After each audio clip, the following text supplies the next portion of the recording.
Monet était un pionnier fondamental.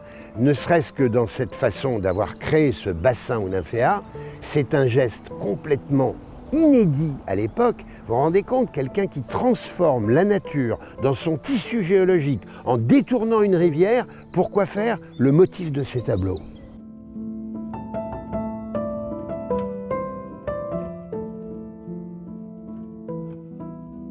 Je m'appelle Philippe Piguet et j'ai l'habitude de dire que je suis le bel arrière-petit-fils de Claude Monet, compte tenu que mon arrière-grand-mère, Alice Hochdé, a vécu, partagé sa vie avec le peintre jusqu'à l'épouser en 1892 et finalement toute l'histoire de Giverny, c'est l'histoire de ma famille.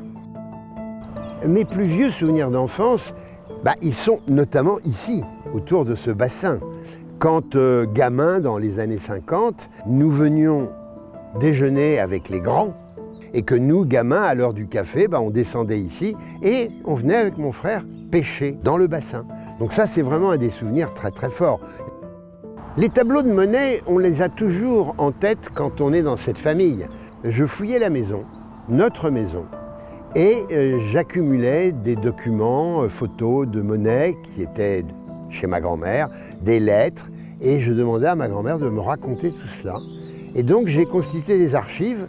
Moi je suis porté par toute cette histoire, donc je me dois, et c'est vraiment presque moral, d'être dans l'art contemporain le plus contemporain qui soit. Les artistes contemporains qui ont été influencés par Monet sont très nombreux, parce que Monet est quand même l'initiateur dans l'histoire de l'art de la notion de série. Mais on peut aller beaucoup plus loin.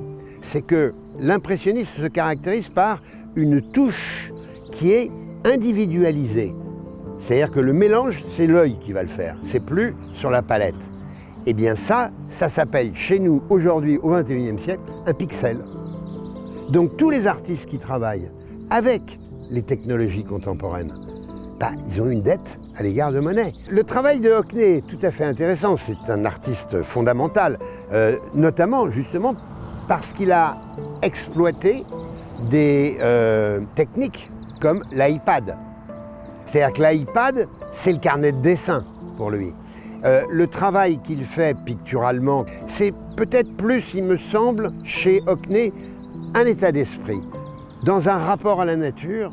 Et le jardin, pour Monet, c'est sa palette, tout simplement, mais une palette naturelle. Quand il pense la plantation des différentes essences, c'est qu'il sait que là, il y aura du rouge, là, il y aura du bleu, là, il y aura du violet.